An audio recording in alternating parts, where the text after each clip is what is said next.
আসসালামু আলাইকুম। সময় হলো Xiaomi Redmi Note 14 নিয়ে একটু গবেষণা করার। এই ফোনটা জানুয়ারি 10 তারিখে ইন্টারন্যাশনাল মার্কেটে রিলিজ হয়েছে এবং কয়েকদিন যেতে না যেতেই চলে এসেছে বাংলাদেশে। Xiaomi Redmi Note সিরিজ কিন্তু বাংলাদেশে বিগত কয়েক বছর ধরে আমরা দেখতে পারতেছি বেশ কয়েকটা মডেল জাতীয় ফোন হয়ে উঠেছিল। তো এবার কি পারবে এই ফোনটা বাংলাদেশের জাতীয় ফোন হতে? সেটাই আজকে খুঁজে দেখার পালা। দেখছেন আপনাদের ভালোবাসার channel take to the point, সঙ্গে থাকবো আমি Wahid. Let's get started.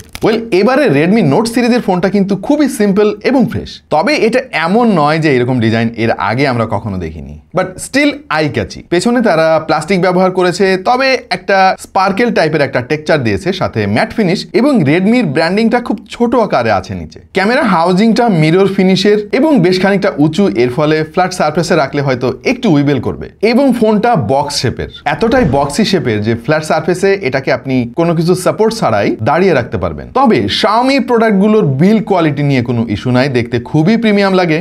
Anyway, আমাদের এক্সপেকটেশন ছিল পেছনে গ্লাস ব্যবহার করা হবে। ফোনের ওয়েট 196 গ্রামের আশেপাশে এবং এটা থিকনেস 8.2 মিলিমিটার। বক্স শেপের হওয়ার ফলে কারোর জন্য এটা ধরতে একটু আনকমফোর্টেবল লাগতে পারে, তবে আপনি যদি এর সিলিকন ব্যাক কভারটা ব্যবহার করেন তাহলে সব ঠিকঠাক। ওয়েট ডিস্ট্রিবিউশন যথেষ্ট ভালো। এই ফোনটা মোট 4টা কালারে পাওয়া যাবে: midnight black, mist purple, lime green এবং ওশেন ব্লু। তবে হাতে প্রিমিয়াম লাগলেও এটা কিন্তু এক হাতে ব্যবহার করা সম্ভব না, কারণ ফোনের সাইজ যথেষ্ট বড়। আর একটা জিনিস মেনশন না করলে নয়, এই ফোনটা কিন্তু যথেষ্ট স্টার্ডি এবং ডিউরেবল মনে হয়েছে আমাদের কাছে। আমরা মাঝে মাঝে একটু ফেলে টেলে দেখেছি যে নষ্ট হয় কিনা, কিন্তু এখনো পর্যন্ত ঠিকই আছে। বাই দ্য ওয়ে, এতে কিন্তু IP54 এর রেটিং রয়েছে, এর ফলে পানির ছোটখাটো স্প্ল্যাশ বা ধুলাবালি থেকে ফোনটা সুরক্ষিত থাকবে। ডিসপ্লে যথেষ্ট সুন্দর, সাইজ হচ্ছে 6.67 ইঞ্চি এবং এটা একটা অ্যামোলেড ডিসপ্লের সাথে 120 হার্জের রিফ্রেশ রেটও আছে। এটার ব্রাইটনেস যথেষ্ট ডিসেন্ট মনে হয়েছে আমাদের কাছে। ইনডোরে কোনো ইস্যু নেই এবং আউটডোরেও আমাদের খুব একটা অসুবিধা হয়নি এটা দেখতে। টাচ সেন্সিটিভিটি নিয়ে তেমন কোনো ইস্যু নেই। Xiaomi ফোনে আসলে টাচ নিয়ে খুব একটা প্রবলেম আমরা কখনো ফেস করি না। পিকচার কোয়ালিটি যথেষ্ট শার্প এবং কালারফুল ছিল, সেই সাথে নেই কোনো কালার ব্লিডিং ইস্যু এবং এর ভিউইং অ্যাঙ্গেল যথেষ্ট স্যাটিসফ্যাক্টরি রয়েছে। হোয়াইট ভাইন এলন সার্টিফিকেশন, এর ফলে ফুল এইচডিতে OTT কন্টেন্ট আপনি দেখতে পারবেন। আর একটা ইম্পর্টেন্ট জিনিস আছে এই ফোনে, আর সেটা হচ্ছে কর্নিং গরিলা গ্লাস 5, যেটা Xiaomi বলছে যে segment first Corning gorilla glass 5 এর প্রোটেকশন। সো সব মিলিয়ে এই ডিসপ্লেটার কমপ্লেন করার মতো কোনো ইস্যু আমরা খুঁজে পাচ্ছি না। হার্ডওয়্যার সেকশন, এটাই সবচাইতে ইন্টারেস্টিং এবং সবচাইতে বেশি ইম্পর্টেন্ট একটা ফোনের জন্য, এবং এই ফোনে তারা ব্যবহার করেছে সেই পরিচিত chipset Helio G99 Ultra। G99 কিন্তু যথেষ্ট পাওয়ারফুল একটা চিপসেট, এটা নিয়ে কোনো সন্দেহ নাই, এবং এটা 6 ন্যানোমিটার বেসড একটা চিপসেট, যেটা বিগত কয়েক বছরে প্রচুর ফোনে কিন্তু আমরা দেখেছি। বাট Xiaomi-কে একটা জিনিস কনসিডার করা উচিত, আর সেটা হচ্ছে দিস ইজ 2025 এবং এই চিপসেটটা বেশ পুরাতন, আই থিঙ্ক 3 বছরের মতো পুরাতন। এই সময় এসে আসলে এই চিপসেটটা ব্যবহার না করে নতুন আরও অনেক চিপসেট রয়েছে, সেগুলো ব্যবহার করা যেত। তারা যদি মিডিয়াটেকে থাকতে চায় ইটস ওকে, বাট যেমন ধরেন Dimensity 725, এটা একটা 5G চিপসেট, সেটা দেওয়া যেতে পারতো, এবং এর যে দাম সেটা কিন্তু এটা ডিজার্ভ করে। এই ফোনের মোট 2টা ভেরিয়েন্ট বাজারে পাওয়া যাবে, একটা হচ্ছে 6GB 128GB, যার দাম হচ্ছে 23,999 টাকা, এবং 8GB 256GB, যার দাম হচ্ছে 26,999 টাকা। র্যামের ভেরিয়েন্ট হচ্ছে LPDDR4X এবং এর স্টোরেজ ভেরিয়েন্ট হচ্ছে UFS 2.2। আমার মনে হয় স্মার্টফোন কোম্পানিগুলোকে এই 2.2 থেকে বের হয়ে আসা দরকার, কারণ ফোনের পারফরমেন্সের জন্য কিন্তু স্টোরেজের স্পিডও অনেক সময় বেশ ভালোই কন্ট্রিবিউট করে। সো আমাদের প্রত্যাশা Xiaomi সামনের কোনো একটা ফোনে অবশ্যই অন্তত 3.1 স্টোরেজ ব্যবহার করবে। স্টেরিও স্পিকার রয়েছে, মাল্টিমিডিয়া কনজাম্পশন খুবই চমৎকার হবে।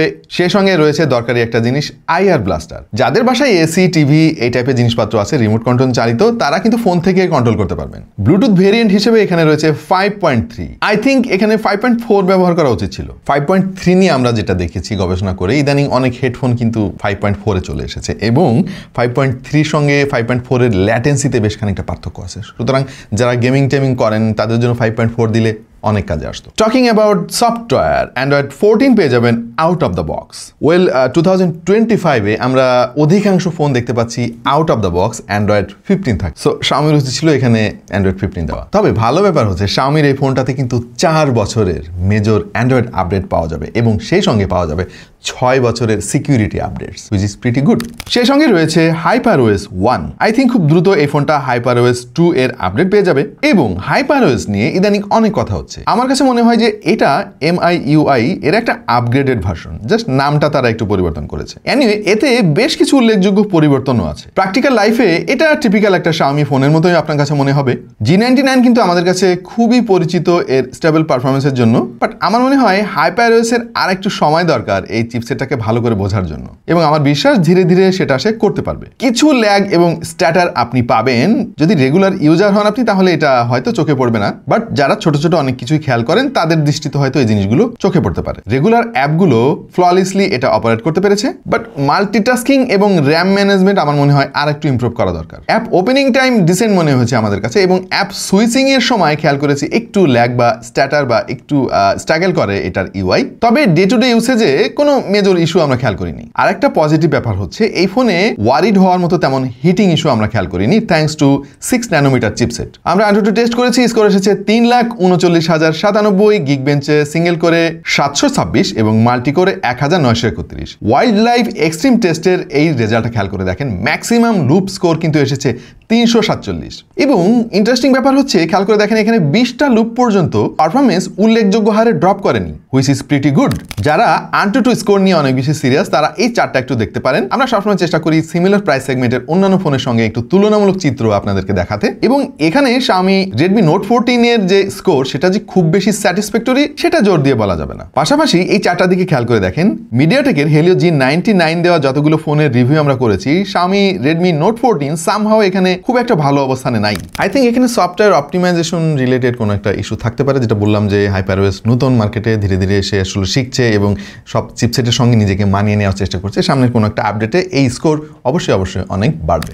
G99 এর গেমিং পারফরমেন্স নিয়ে নতুন করে বলার কিছু নাই, এই ফোনটা যথেষ্ট কেপাবল। ম্যাক্সিমাম গেমে আপনি মোটামুটি ফ্ললেসলি খেলতে পারবেন, তবে অনেক জায়গায় আপনাকে কম্প্রোমাইজ করতে হবে। আমরা PUBG, Call of Duty, Asphalt 9 এই সমস্ত গেম ট্রাই করেছি এবং আমাদের এক্সপেরিয়েন্স ছিল ডিসেন্ট, মানে খুব বেশি ভালোও বলা যাচ্ছে না, আবার একেবারে উড়িয়ে দেওয়ার মতো নয়। তবে এই ফোনটা যেহেতু গেমারদেরকে টার্গেট করে বানানো হয় নাই, সুতরাং আপনি এটা দিয়ে হেভি গেমিং করতে পারবেন না। মডারেট গেমিং এর জন্য বা যারা শখের গেমার আছেন তাদের জন্য ঠিক আছে, পাশাপাশি যারা টুকটাক 2D টাইপের গেম খেলেন তাদের জন্য এই ফোনটা ওকে। এটা ক্যামেরা সেটআপে বেশ কিছু ভালো দিক আছে, আবার বেশ কিছু খারাপ দিকও আছে। যেমন Xiaomi Redmi Note 11 কিন্তু আমরা দেখেছিলাম আলট্রা শুটার ছিল, বাট এখানে নাই। এখানে স্টেট তারা 108 মেগাপিক্সেলের বেশ ভালো একটা সেন্সর ব্যবহার করেছে, এবং বাকি দুটো সেন্সর কি আপনারা সেটা জানেন, একটা হচ্ছে 2 মেগাপিক্সেলের ম্যাক্রো সেন্সর আর একটা ডেপথ সেন্সর, যেটা আসলে খুব বেশি কাজের না। বাই দ্য ওয়ে, এই আলট্রা ওয়াইড শুটারটা ইদানিং অনেক কোম্পানি দেখতে পাচ্ছি যে ইগনোর করতেছে, which is not acceptable. I think দরকারি এই সেন্সরটা এই প্রাইস সেগমেন্টে দেওয়া উচিত। ডিসেন্ট ক্যামেরা পারফরমেন্স পাবেন এই ফোন থেকে,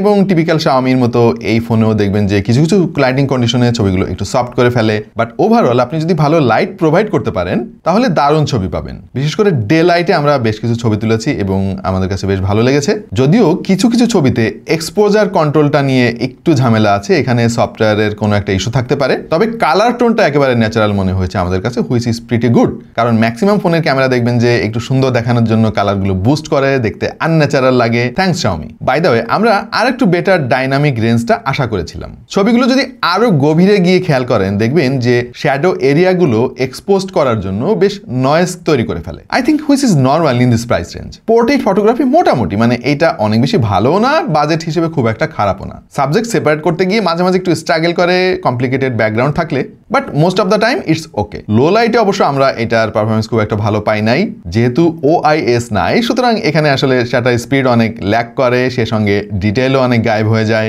বাট সেলফি কোয়ালিটি আমাদের কাছে অনেক ভালো লেগেছে, এবং মোস্ট ইম্পর্টেন্টলি এই লেন্সটা কিন্তু অনেক ওয়াইড, যেটা নর্মালি এই প্রাইস সেগমেন্টে দেখা যায় না। সুতরাং এটা দিয়ে ইজিলি আপনি ব্লগিংও করতে পারবেন। বেশ কিছু AI ফিচার এবার ইন্ট্রোডিউস করেছে Xiaomi। এই প্রাইস সেগমেন্টে অবশ্যই এই জিনিসটা খুব একটা দেখা যায় না। হাওয়েভার এটা যে খুব বেশি ভালো কাজ করে সেটা কিন্তু না। যেমন এই ছবিটা খেয়াল করে দেখেন, পেছনের এই মানুষটাকে আমরা হটিয়ে দিতে চাই। মানুষটা ঠিকই হটিয়েছে, বাট ওই জায়গাটা না খুব বেশি আসলে জেনারেট করতে পারে নাই। আবার পেছনের এই গাড়িটা আমরা একটু হটিয়ে দিতে চাই, গাড়িটা হটিয়েছে, বাট রাস্তাটা আসলে খুব একটা পরিষ্কার না। আই থিঙ্ক এই জিনিসটা সামনে আরো ইমপ্রুভ হবে, এবং এটা ডে টু ডে লাইফে বেশ ভালোই কাজে আসে। ভিডিও করতে পারবেন সর্বোচ্চ 1080p রেজলিউশনে 60 fps এ। যেহেতু OIS EIS কোনোটাই নাই, সুতরাং এটার আসলে স্টেবিলিটি খুব বেশি ভালো পাবেন না। তবে একটা জিনিস আপনাকে মাথায় রাখতে হবে, এতে কোনো 4K রেকর্ডের সুবিধা পাচ্ছেন না, এটা এই চিপসেটের একটা লিমিটেশন। বাট আই থিঙ্ক অন্তত 2K রেজলিউশন দেওয়া উচিত ছিল, এটা চিপসেট সাপোর্ট করে। টকিং অ্যাবাউট দ্য ব্যাটারি, ভাই Redmi Note 9 এ 5020, নোট 10-এ 5000, 11-এ 5000, 12-এ 5000, 13-এ 5000, এইবার প্রথমবারের মতো আমরা দেখতে পাচ্ছি 5500 mAh এর ব্যাটারি। ভাই তাদের মন দিল একটু নরম হয়েছে।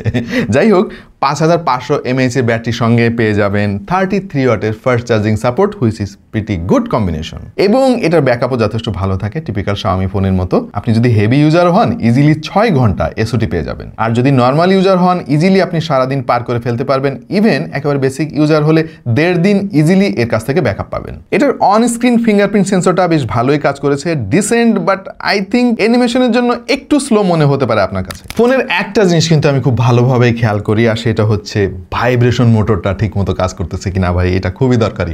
অনেক ফোনে ভাইব্রেশন আছে ভাই, পকেটের মধ্যে ফোন থাকলে ভাইব্রেশনের মতো হয়ে যায়, আপনি কিছুই টের পাবেন না। বাট এইটার ভাইব্রেশন যথেষ্ট পাওয়ারফুল, সো থ্যাঙ্কস Xiaomi। পাশাপাশি এই ফোনের ফ্ল্যাশ লাইট কিন্তু যথেষ্ট ব্রাইট, যেটা আমাদের প্রায় প্রতিদিনই সবারই লাগে। আরেকটা জিনিস উল্লেখ করা দরকার, অডিও কোয়ালিটি বা অডিও আউটপুট কিন্তু যথেষ্ট ভালো ছিল। আমরা ওয়্যার্ড এবং ওয়্যারলেসলি টেস্ট করে দেখেছি, আমাদের টেস্টিংয়ে বেশ ভালো রেজাল্ট এসেছে। আমরা ওয়্যার্ড হেডফোন হিসেবে ব্যবহার করেছি Xiaomi ডুয়াল ড্রাইভারের ইয়ারফোন, এবং এটার অডিও আউটপুট যথেষ্ট স্যাটিসফ্যাক্টরি ছিল। এরপর ওয়্যারলেস সাউন্ড কোয়ালিটি আমরা টেস্ট করেছি QCY মেলোবার্স প্রো দিয়ে এবং সাউন্ডপিটস T3 প্রো দিয়ে, এবং এখানে উল্লেখ করার মতো তেমন কোনো ইস্যু আমরা খেয়াল করিনি।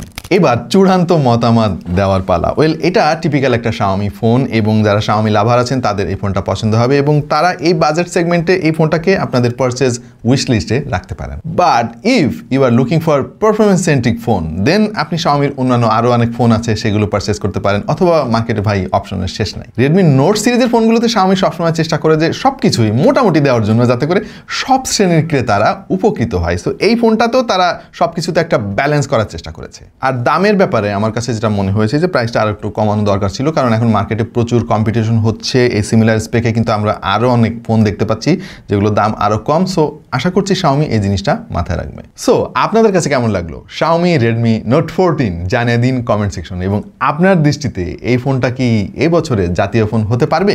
এই প্রশ্ন আমি আপনাদের দিকে আজকে ছুড়ে দিলাম। উত্তরের অপেক্ষায় রইলাম, এবং আপনারা যারা এই প্রথমবারের মতো আমাদের চ্যানেল দেখছেন সাবস্ক্রাইব করতে পারেন এরকম আরো অনেক ভিডিওর জন্য। যারা ফেসবুকে আমাদেরকে ফলো করতে চান, আমাদের পেজ, গ্রুপ, আমার পার্সোনাল প্রোফাইলও রয়েছে, আপনারা চাইলে ঘুরে আসতে পারেন। ডেসক্রিপশনে সব ডিটেল দিয়ে দিচ্ছি। দেখা হয়ে যেতে পারে অন্য কোনো ভিডিওতে ভিন্ন কোনো বিষয় নিয়ে। সেই পর্যন্ত সবাই ভালো থাকুন, সুস্থ থাকুন, আর দেখতে থাকুন টেক টু দ্য পয়েন্ট।